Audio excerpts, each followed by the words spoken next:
سورہ ابراہیم آیت نمبر 32۔ اعوذ باللہ من الشیطان الرجیم، بسم اللہ الرحمن الرحیم۔ اللہ الذی خلق السماوات والارض وانزل من السماء ماء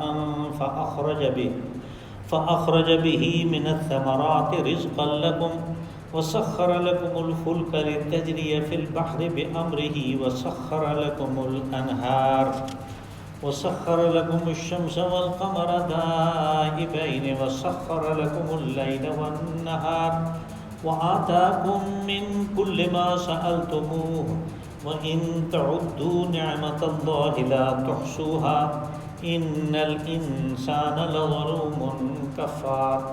وإذ قال إبراهيم رب اجعل هذا البلد آمنا واجنبني وبني أن نعبد الأصنام رب إنهن أضللن كثيرا من الناس فمن تبعني فإنه مني ومن عصاني فإنك غفور رحيم۔ ربنا إني أسكنت من ذريتي بواد غير ذي زرع عند بيتك المحرم ربنا ليقيموا الصلاة فاجعل أفئدة من الناس تهوي إليهم وارزقهم من الثمرات لعلهم يشكرون۔ صدق الله العظيم۔ اللہ الذی خلق السماوات والارض، اللہ وہ ہے کہ جس نے اس کائنات کو بنایا، زمین و آسمانوں کو بنایا۔ وانزل من السماء ماء، اور پھر فضاؤں سے، بلندیوں سے پانی کو اتارا۔ فاخرج به من الثمرات رزقا لكم، پھر اس کے ذریعے سے اس نے تمام قسم کے پھل پیدا کیے جن کو تمہارے لیے رزق بنایا۔ وسخر لكم الفلك لتجري في البحر بأمره، اور پھر کشتی کو اس نے مسخر کیا کہ وہ تمہارے لیے اللہ کے حکم سے پانیوں میں چلتی ہے۔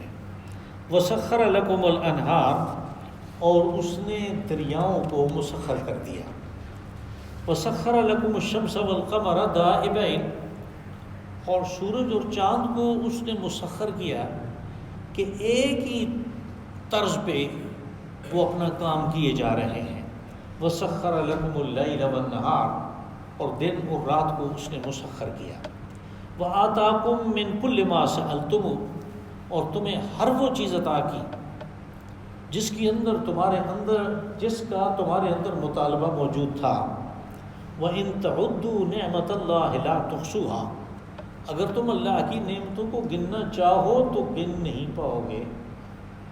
ان الانسان لظلوم کفار، بے شک انسان بڑا ظالم ہے اور ناشکرا ہے۔ وَإِذْ قَالَ إِبْرَاهِيمُ رَبِّ اجْعَلْ هَٰذَا الْبَلَدَ آمِنًا وَاجْنُبْنِي وَبَنِيَّ أَن نَّعْبُدَ الْأَصْنَامَ، اور وہ وقت یاد رکھو جب حضرت ابراہیم علیہ السلام نے فرمایا کہ یا رب اس شہر کو امن کا گہوارہ بنا اور مجھے اور میرے بچوں کو بتوں کی پوجا سے بچا کے رکھ۔ رب انہن اضللن کثیرا من الناس، یا رب یہ وہ بت ہیں کہ جنہوں نے مخلوق کی اکثریت کو گمراہ کر رکھا ہے۔ فمن تبعنی فانہ منی، پس جس نے تم میرے راستے کا اتباع کیا، میرے راستے پہ جو چلا، وہ تو میرے گروپ میں ہے، میرے گروپ میں ہے۔ وَمَنْ عَصَانِي فَإِنَّكَ غَفُورٌ رَحِيمٌ، اور جس نے میرے راستے کے خلاف اپنی زندگی گزاری تو پھر آپ غفور الرحیم ہیں، جو چاہیں اس کے ساتھ معاملہ کریں۔ رَبَّنَا إِنِّي أَسْكَنْتُ مِنْ ذُرِّيَّتِي بِوَادٍ غَيْرِ ذِي زَرْعٍ عِنْدَ بَيْتِكَ الْمُحَرَّمِ، میرے رب میں اپنی اولاد میں سے کچھ کو تیرے محترم گھر کے پاس سکونت کے لیے چھوڑ کے جا رہا ہوں۔ ربنا لیقیموا الصلاۃ، اور یہ اس لیے ہے میرے رب کہ نماز کے قیام کا اہتمام کیا جائے۔ فاجعل افئدۃ من الناس تہوی الیہم، پس لوگوں کے دلوں میں ان کے لیے الفت پیدا فرما کہ وہ ادھر آئیں۔ وَارْزُقْهُم مِّنَ الثَّمَرَاتِ لَعَلَّهُمْ يَشْكُرُونَ، اور ان کو پھلوں کی روزی عطا فرما تاکہ یہ تیرے شکر گزار بندے بن کے رہیں۔ ابتدائی آیات میں تو پچھلا مضمون چل رہا ہے، اور وہ مضمون یہ تھا کہ دیا ہوا سب کچھ اللہ کا ہے، لیکن جب آدمی وصول کر لیتا ہے پھر اس کی نسبت کسی دوسرے کی طرف کرنا شروع کر دیتا ہے، یہاں تک کہ دوسروں کے نام ایسے رکھ دیے کہ گویا یہ دینے والا ہے۔ آپ دیکھیں کہ دینے والا اللہ ہے۔ رسول اللہ صلی اللہ علیہ وسلم نے فرمایا کہ عطا اللہ کرتا ہے، اور یہ آپ نے مال غنیمت کی تقسیم کے موقع پہ فرمایا کہ عطا اللہ کرتا ہے، یعنی فتح اس نے دی، مال غنیمت اس نے دیا، میں تو تقسیم کرتا ہوں کہ جو اللہ نے دیا اس کو کیسے انصاف کے ساتھ لوگوں میں بانٹا جائے، میں صرف انا قاسم ہوں، میں صرف تقسیم کرتا ہوں۔ تو اب اس کے مقابلے میں یعنی ہم نے کیا کیا، یا اس وقت لوگوں نے کیا کیا، یہ جن سے خطاب ہے مکہ کے مشرکین، کہ انہوں نے سب کچھ اللہ سے پا کے اس کی نسبت دوسروں کی طرف کر دی۔ بارش کی بڑی سخت ضرورت ہوئی تو بارش برسی، تو بارش کے لیے بت رکھا ہوا ہے، آ گئے اس کے دنڈوت کرنے کے لیے، اس کی پوجا پاٹ کرنے کے لیے، اس کو دھو رہے ہیں، اس کے پاؤں دھو رہے ہیں، اس کے نام کی دیگیں پکا رہے ہیں، لوگوں میں تقسیم کر رہے ہیں کہ اس نے ہمیں بارش دے دی ہے۔ سب کچھ اللہ کا دیا ہوا ہے، اور مکہ والوں تمہارے پاس تو وسائل تھے ہی نہیں، یہ تو تمہیں حضرت ابراہیم علیہ السلام کی دعاؤں کے نتیجے میں ملا ہے، لیکن ساتھ میں دیکھو کہ جن دعاؤں کے نتیجے میں اللہ نے سب کچھ دیا، ان دعاؤں میں اور کیا بات تھی اس کو بھی دیکھو۔ بس آگے اس لیے حضرت ابراہیم علیہ السلام کے واقعہ کو اس چیز کے ساتھ جوڑ دیا کہ دیا سب کچھ اللہ نے ہے۔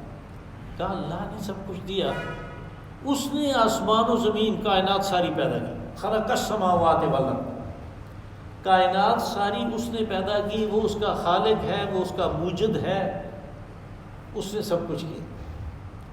اور پھر انسانوں کے وجود کو قائم رکھنے کے لیے اس نے جو سلسلہ بنایا وہ یہ تھا کہ پانی ان کی ضرورت کی بنیاد ہے، جس کے بغیر یہ نہیں زندہ رہ سکتے، اور پھر پانی بھی ایسا ہو کہ جو تازہ ہو، اس کے لیے اس نے پانی کا سائیکل چلایا، یعنی سمندروں کا پانی انسانوں کے پینے کے لیے، ان کے دوسرے کاموں کے لیے استعمال نہیں ہوتا، لیکن اس میں سے اس نے وہ پانی اٹھایا کہ جس میں کسی قسم کی نمکیات کا کوئی شائبہ نہیں ہے، اور وہاں سمندروں سے اٹھایا اور جہاں چاہا اس کو برسایا۔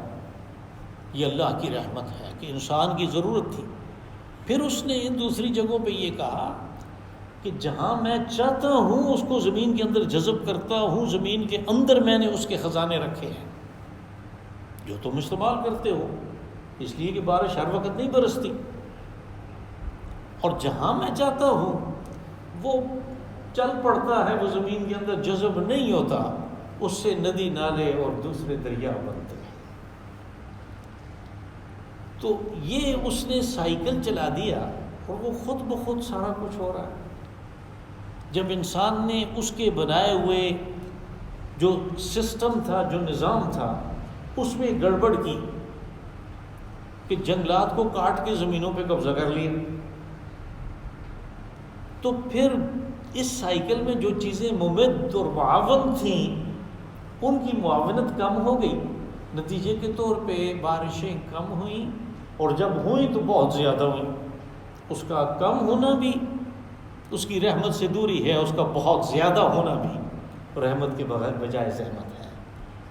اللہ نے یہ نظام بڑا زبردست بنایا۔ کہا اس نے کائنات پیدا کی، اور پھر اس نے کیا کیا، پانی آسمانوں سے اتارا، اور اس پانی کے ذریعے سے اس نے پھل یعنی پھلدار درخت لگائے، اور ان کے ساتھ پھل پیدا ہوا، اور ان پھلوں کو تمہارے لیے رزق بنایا، رزقا لکم، تمہارے لیے رزق بنایا، یعنی تمہاری ضرورت تھی بھوک کو مٹانے کی، تو اس نے وہ انتظام کیا کہ تم اس چیز سے بھوک کو مٹاؤ کہ جس کے اندر غذائیت بھی ہے اور جس کے ساتھ کرنا بھی کچھ نہیں پڑتا۔ کہ اگر تم جانور کو ذبح کرو گے تو کتنی محنت کے بعد تم گوشت تو اس چیزوں سے علیحدہ کرو گے دوسری چیزوں سے، اور پھر اس کو تم پکاؤ گے، اور اس کو پکا کے کھانا ہے، چھوڑو گے تو وہ خراب ہو جائے گا،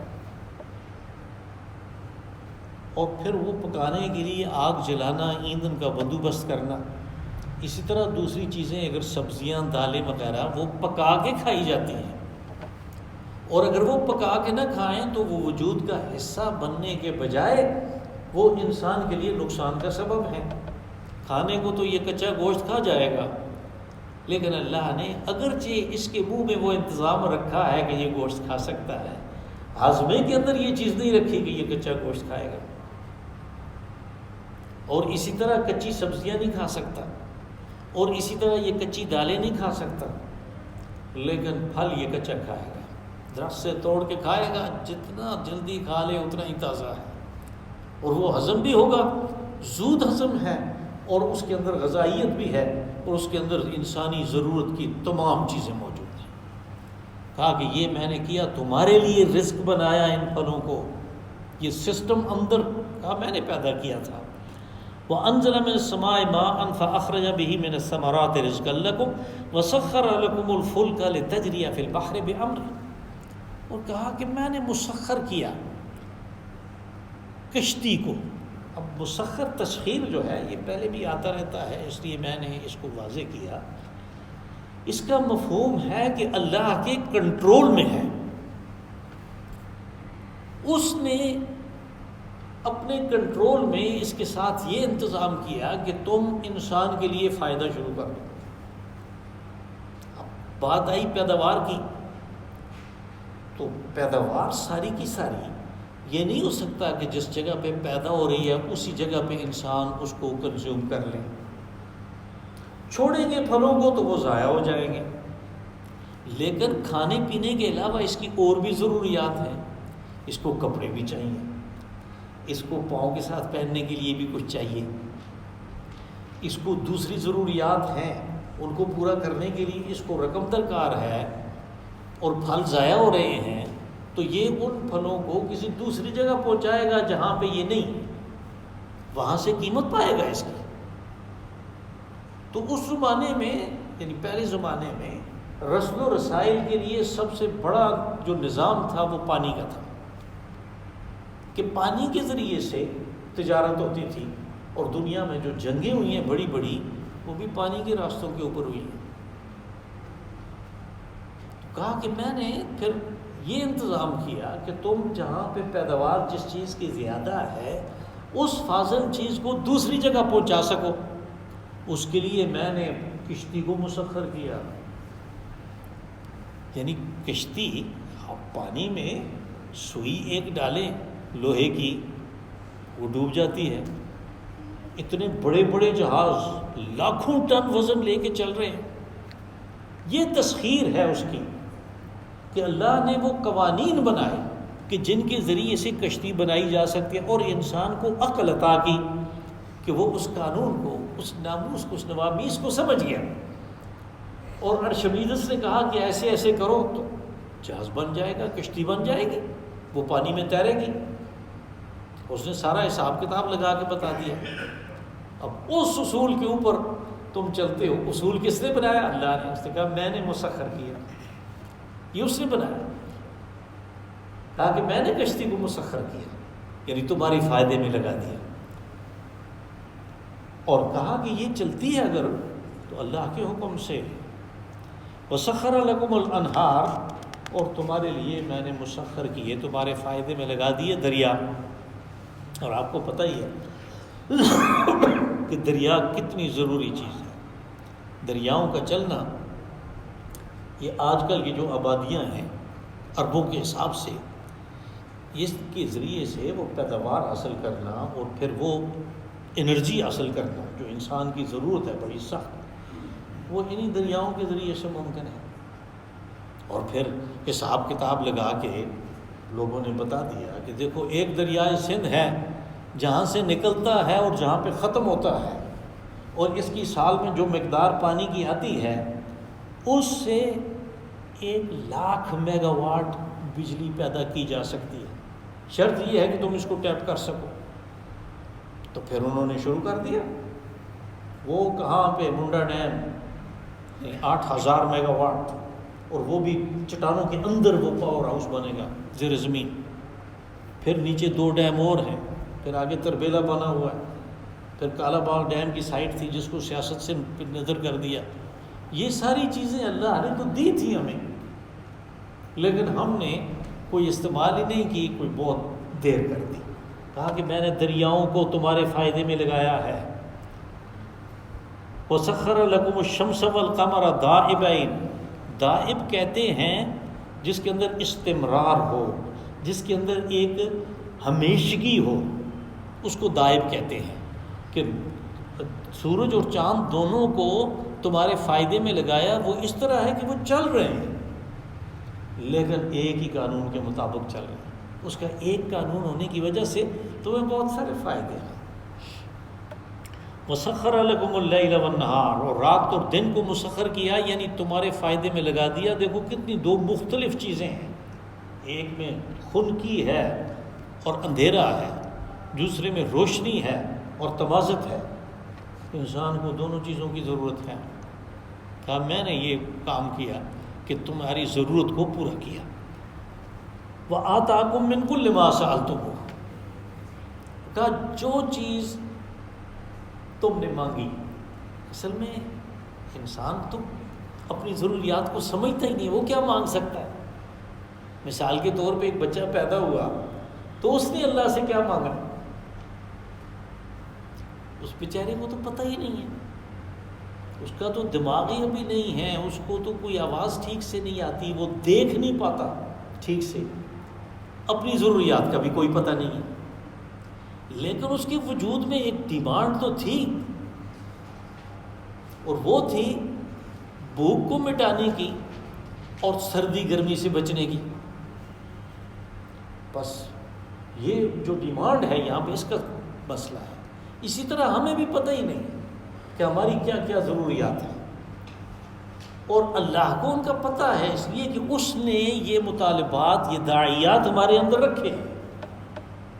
وہ کہتا ہے کہ یہ جو چیز ہے کہ تمہارے اندر جتنے داعیات تھے، جتنے مطالبات تھے، جتنی ڈیمانڈ تھی تمہاری، وہ سب کی سب میں نے پوری کی، تمہیں اس کا پتہ ہو یا نہ ہو، وہ سب میں نے انتظام کر دیا۔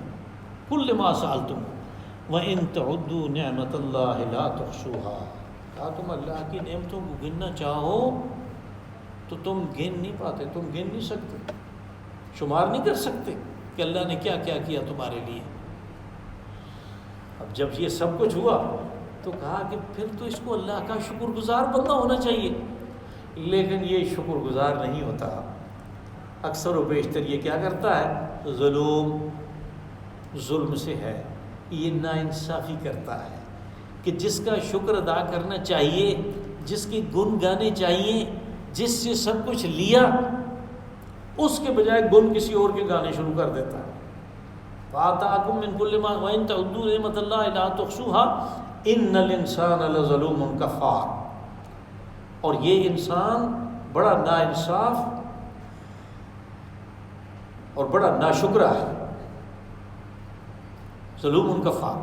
وَإِذْ قَالَ إِبْرَاهِيمُ رَبِّ اجْعَلْ هَٰذَا الْبَلَدَ آمِنًا، اب انہیں یاد کروایا کہ یہ جو تمہیں سب کچھ مل رہا ہے، آؤ تمہیں بتاؤں یہ کس کی دعاؤں کا نتیجہ ہے۔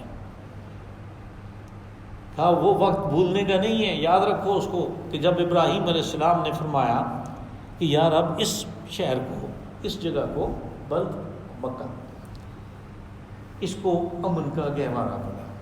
یعنی حضرت ابراہیم علیہ السلام جب اپنے شیرخوار بچے کو اور اپنی بیوی کو وہاں پہ چھوڑ رہے ہیں مکہ میں، تو ساتھ میں یہ دعا کر رہے ہیں۔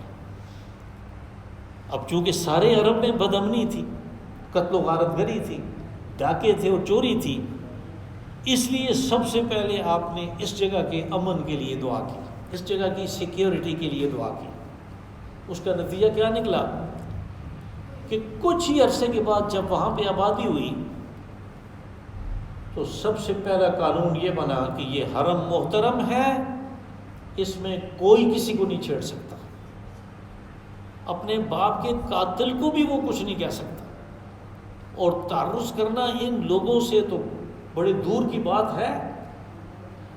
جب ان کے قافلے جاتے تھے تو وہ بدر کا فراہم کرتے تھے، ان کی خدمت کرتے تھے۔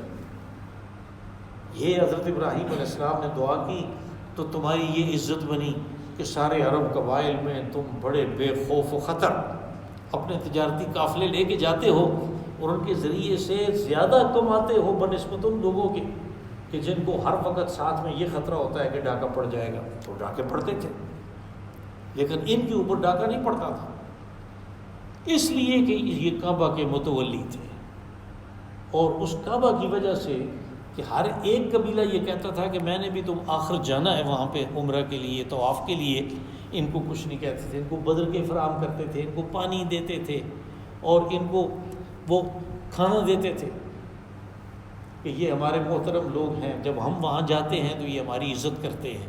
اس طرح ان کو تجارت میں زیادہ فائدہ ہوتا تھا۔ تو حضرت ابراہیم علیہ السلام نے سب سے پہلے جو چیز اللہ سے مانگی مکہ کے لیے، اس محترم حرم کے لیے، وہ امن تھا۔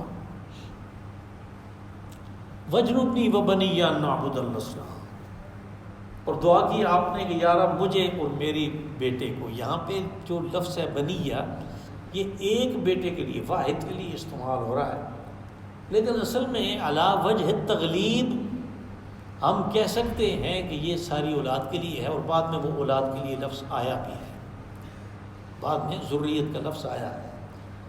تو کہا کہ مجھے اور میری اولاد کو بتوں کی پوجا سے دور رکھ۔ اب دیکھیے حضرت ابراہیم علیہ السلام یہاں پہ چھوڑ رہے ہیں جہاں کوئی آبادی نہیں ہے، لک و دک ہے، بالکل ویران ہے، وہاں پہ چھوڑے، وہاں پہ کون سا بت ہے؟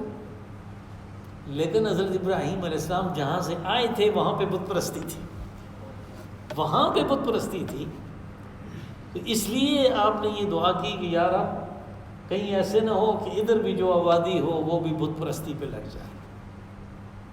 اب مکہ والوں کو کہا جا رہا ہے کہ جو سب سے بڑے بت پرست، انہوں نے بیت اللہ کے اندر بت رکھے تھے اور اپنے تجارتی راہوں پہ بڑے بڑے بت رکھے ہوئے تھے۔ تو کہا کہ یہ حضرت ابراہیم علیہ السلام نے فرمایا کہ بت پرستی سے میری اولاد کو بچا، اور یہ جو مکہ والے ہیں یہ ان کی اولاد ہیں، حضرت اسماعیل علیہ السلام کی اولاد ہیں، یعنی دو ہوئے نا، ایک حضرت اسماعیل علیہ السلام اور ایک حضرت اسحاق۔ حضرت اسحاق کی اولاد جو ہے وہ بنی اسرائیل ہے، وہ اصلاً جزیرہ نما عرب کے رہنے والے نہیں تھے، اس لیے کہ حضرت اسحاق کو عراق میں بسایا تھا انہوں نے، اور حضرت اسماعیل کو یہاں حجاز میں بسایا تھا۔ تو حجاز اور اس کے چاروں طرف جو لوگ ہیں وہ سارے کے سارے بنی اسماعیل ہیں۔ اب ان کے ساتھ یہ حضرت اسماعیل ہیں، وہ کہہ رہے ہیں کہ یا رب مجھے اور اس کو بت پرستی سے بچا، اور ان کی اولاد جو ہے، جیسے میں نے کہا کہ یہ اولاد کے لیے بھی استعمال ہوا، وہ ساری کی ساری بت پرستی میں لگ گئی۔ اب وہ کہتے ہیں کہ ہمیں یہ حضرت ابراہیم علیہ السلام سے یہ دین ملا ہے، اس لیے قرآن پاک نے اس کو یہاں پہ بھی اور دوسری جگہوں پہ کھولا کہ یہ تم غلط کہتے ہو، اصل تاریخ یہ ہے۔ پھر ہمیں جب بت پرستی کی تاریخ پڑھتے ہیں تو پتہ چلتا ہے کہ حضرت رسول اللہ صلی اللہ علیہ وسلم اور حضرت اسماعیل علیہ السلام کے تقریباً درمیان میں ایک شخص تھا، حضرت اسماعیل کی اولاد سے ہی، عمرو بن لحی۔ یہ پہلا آدمی ہے کہ جس نے حجاز میں بت پرستی کی، جزیرہ نما عرب میں بت پرستی کی بنیاد ڈالی۔ وہ اس طرح ہوا کہ سفر و شمانے میں مشکل تھے، لیکن لوگ بہت دور سے آتے تھے، کوئی راستے میں مرتے تھے، کسی کا جانور مر گیا، پیاس سے صحرا تھے، تو وہ پھر پہنچتے تھے، طواف کرتے تھے، عمرہ کرتے تھے اور واپس چلے جاتے تھے۔ تو اس آدمی نے سوچا کہ یہ کیا ہے، ہم یہاں پہ آتے ہیں تو کچھ پتھر ہیں پڑے ہوئے، ایک گھر سا بن گیا ہے، تو اگر یہ پتھر اتنے مقدس ہیں تو ان کو ہم اپنے یہاں لے جاتے ہیں۔ اس نے ایک پتھر چھپا لیا اور جاتے ہوئے ساتھ لے گیا، اس کو جا کے اپنے یہاں بیچ میں رکھا اور لوگوں کو کہا کہ یہ ہے جو وہاں پہ تھا، تم جاتے ہو ادھر ہی طواف کرو، کیوں اپنے آپ کو مارتے ہو۔ پھر کچھ عرصہ گزرا تو انہوں نے اس کے اوپر نقش و نگار بنائے، خوبصورت بنانا شروع کر دیا، یہاں تک کہ وہ ایک بت بن گیا۔ جب دوسرے ادھر ادھر کے قبائل نے دیکھا تو انہوں نے بھی یہ کام شروع کر دیا۔ تو اصل جو بت حجاز میں مختلف قبیلوں کے تھے پڑے ہوئے، وہ بیت اللہ کے پتھروں سے بنائے تھے۔ تو ان لوگوں نے جو حضرت اسماعیل علیہ السلام کی اولاد تھی، انہوں نے یہ اپنی طرف سے چیز ایجاد کی تقریباً درمیان کے زمانے میں، جیسے میں نے کہا کہ رسول اللہ صلی اللہ علیہ وسلم اور حضرت اسماعیل علیہ السلام کے درمیان میں ہے وہ آدمی، اس نے یہ کام کیا۔ اور یہ کہتے ہیں کہ ہمیں یہ حضرت ابراہیم علیہ السلام سے ملا، ہم ان کے دین پہ ہیں۔ تو قرآن پاک نے تصحیح کی کہ تمہارا یہ نظریہ درست نہیں ہے، تم غلط کہہ رہے ہیں۔ اس نے تو کہا تھا کہ مجھے اور میرے اولاد کو اس بت پرستی سے بچانا۔ رب انہن اضللن کثیرا من الناس۔ اب حضرت ابراہیم علیہ السلام ذرا غور کریں، کہہ رہے ہیں کہ یا رب یہ بت وہ چیزیں ہیں، مؤنث کا صیغہ استعمال ہوا انہن، اس میں مؤنث ہے، جب مذکر ہوتا ہے تو انہم ہوتا ہے، مؤنث اس لیے استعمال ہوا کہ یہ جتنے بت انہوں نے بنائے تھے اور وہاں پہ رکھے تھے، ان کے بارے میں انہوں نے یہ کہنا، ان کا یہ کہنا تھا کہ یہ ملائکہ کی تشبیہ ہیں اور ملائکہ اللہ کی بیٹیاں ہیں، اس لیے جو ان کے نام رکھے وہ بھی سارے کے سارے مؤنث ہیں۔ لات مؤنث نام، منات مؤنث نام، عزا مؤنث نام، یہ سارے مؤنث ہیں، اس لیے یہ صیغہ استعمال ہوا ہے انہن اضللن کثیرا من الناس، کہ لوگوں کی اکثریت کو ان بتوں نے گمراہ کر رکھا۔ اب آپ دیکھیں بت کیسے گمراہ کر سکتا ہے کسی کو؟ وہ تو بے جان ہے، وہ تو بے ضرر ہے، وہ تو پڑا ہوا ہے۔ حضرت ابراہیم علیہ السلام نے ان کے ناک کان کاٹ کے رکھ دیے، وہ تو کچھ نہیں کر سکتے، وہ تو اپنی ناک سے مکھی نہیں اڑا سکتا، وہ کسی کو کیسے گمراہ کر سکتا ہے؟ تو پھر یہ بات کیوں کہی؟ اس لیے کہ ان کی وجہ سے لوگ گمراہ ہوئے، اس لیے نسبت حضرت ابراہیم علیہ السلام نے ان کی طرف کر دی کہ انہوں نے گمراہ کیا ہے۔ انہن اضللن کثیرا من الناس، لوگوں کی اکثریت کو۔ فمن تبعنی فانہ منی، کہا کہ پھر گمراہ تو ہوئے، لیکن جس نے میرے راستے کو اختیار کیا، اور وہ راستہ کیا ہے؟ توحید خالص، کہ وہ راستہ جس نے اختیار کیا وہ میرے زمرے میں شامل ہے، وہ میرے گروہ میں شامل ہے، وہ میری پارٹی کا آدمی ہے، منی وہ ہم سے ہے، ومن عصانی، اور جس نے اس راستے کو چھوڑ دیا اور میری نافرمانی کی اور میرے طریقے کو اختیار نہیں کیا، اس کے بارے میں یہ نہیں کہا کہ اس کو پکڑ لے، اس کو سزا دے، اس کو دوزخ میں ڈال، کہا فإنک غفور رحیم۔ یہ اصل میں حضرت ابراہیم علیہ السلام اس معاملے کو اللہ کے حوالے کر رہے ہیں کہ جو میرے راستے کے برخلاف شرک میں مبتلا ہوا تو اس کا معاملہ آپ کے حوالے ہے، آپ غفور الرحیم ہیں، جس کا جو حق ہوگا وہی اس کو دیں گے، آپ ناانصافی نہیں کر سکتے، اس لیے کہ آپ غفور الرحیم ہیں۔ ربنا انی اسکنت من ذریتی بواد غیر ذی زرع، یا رب میں نے اپنی اولاد میں سے ان کو، یہ دو ہی ہیں، ایک ماں ہے ایک بیٹا ہے، ان کو سکونت کے لیے، اسکن تو سکونت کے لیے یہاں پہ چھوڑ دیا، یہ ایسی جگہ ہے کہ غیر ذی زرع، بن کھیتی کی زمین ہے، یہاں پہ کوئی کاشتکاری نہیں ہوتی، اور آپ میں سے جو لوگ گئے ہیں انہوں نے دیکھا کہ وہ زمین کیا ہے؟ وہ لاوے کی آخری شکل ہے، لاوے کی آخری شکل ہے جس میں پتھر بھی جو پڑے ہوئے ہوتے ہیں وہ پھٹ جاتے ہیں ٹمپریچر سے۔ نتیجہ یہ نکلتا ہے کہ وہ پتھر بالکل چھریوں کی طرح ہو جاتے ہیں، تیز پھٹے ہوئے پتھر وہ بالکل چھریوں جیسے تیز ہوتے ہیں۔ اب اس زمین میں کوئی کاشت کیا کرے گا؟ اس کے اوپر چل نہیں سکتا، وہ تو پتلی پگڈنڈیاں بنی ہوئی تھیں بس جانوروں کے جانے کے لیے، ادھر ادھر دائیں بائیں نہیں ہو سکتا تھا، اس لیے کہ وہ پتھر پاؤں کو زخمی کرتے تھے۔ تو کہا کہ یہ بن کھیتی کی جو زمین ہے اس میں میں نے ان کو چھوڑا ہے، تو یہاں پہ ان کی ضروریات کا کیا ہوگا؟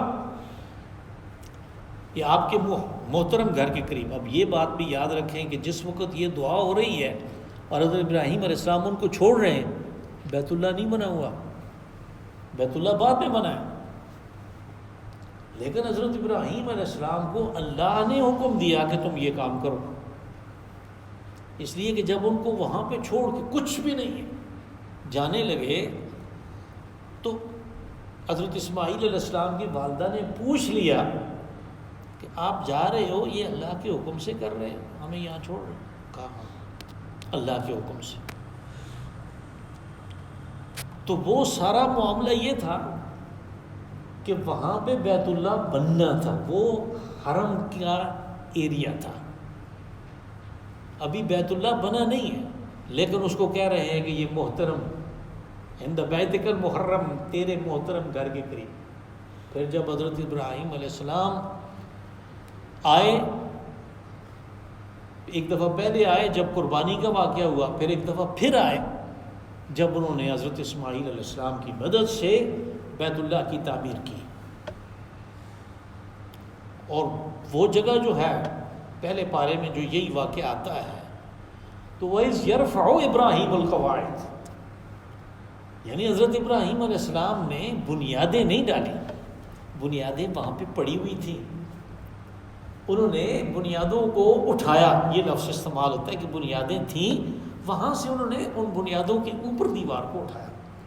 یہ بنیادیں حضرت آدم علیہ السلام نے ڈالی تھیں، اور کچھ تھوڑا بہت پتھر بھی رکھ کے آپ نے کانٹے اوپر رکھ دیے تھے کہ اللہ کا مبارک گھر ہے، اس میں کوئی جانور نہ جائے۔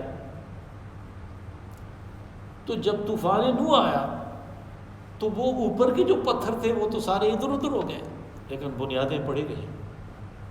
ان بنیادوں کی نشاندہی جبرائیل امین نے کی علیہ السلام، اور پھر انہوں نے ان بنیادوں کو یرفع ابراہیم القواعد بلند کیا، صرف اٹھایا، یعنی اوپر بنیادیں وہی تھیں، ان کے اوپر اٹھایا بیت اللہ کو۔ تو یہ اس کی بات کر رہے ہیں کہ بیتک المحرم، کہ یہاں پہ تیرا محترم قابل احترام گھر ہوگا، ربنا لیقیموا الصلاۃ، کہا یہ میں کام اس لیے کر رہا ہوں، اور وہ کام اس لیے کروں گا گھر بنانے کا کہ نماز کا جو قیام ہے اس کو ضروری بنایا جائے، تاکہ یہ اولاد، یہ لوگ نماز کے قیام کا اہتمام کریں۔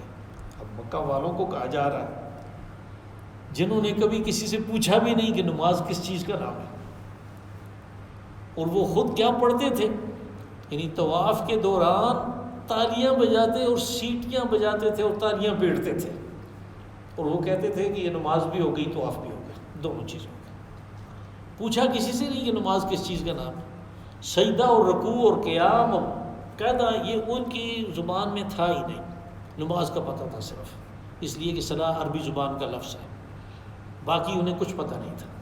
حضرت ابراہیم علیہ السلام کہہ رہے ہیں کہ میں یہ اس لیے کر رہا ہوں یہ سارا کچھ کہ نماز کے قیام کا اہتمام کیا جائے۔ فَجْعَلْ أَفْئِدَةً مِّنَ النَّاسِ تَهْوِي إِلَيْهِمْ، اب انسان مل جل کے رہنے والا سوشل اینیمل ہے، یہ اکیلے میں نہیں رہ سکتا، اس لیے آپ نے یہ دعا فرمائی کہ یا رب لوگوں کے دلوں کو اس طرف مائل کر دے کہ وہ بھی یہاں پہ آئیں، اور جب آئیں گے تو وہ کیا کھائیں گے؟ وَارْزُقْهُم مِّنَ الثَّمَرَاتِ لَعَلَّهُمْ يَشْكُرُونَ، کہ جو آئیں گے تو انہیں پھل عطا فرما تاکہ وہ تیرے شکر گزار بندے بن سکیں۔ وہ دعا کا پہلا حصہ تو قبول ہو گیا کہ پھل تو آ گئے، سب کچھ آ گیا، لیکن جو دوسرا حصہ تھا کہ یہ مقصد جو تھا اللہ کے شکر گزار بندے بننے کا وہ نہیں بنے، بلکہ انہوں نے اس کی نسبت، اس عطا کی نسبت دوسروں کی طرف کر دی۔ اللہم صلی وسلم وبارک وانعم علی عبدک ورسولک ونبیک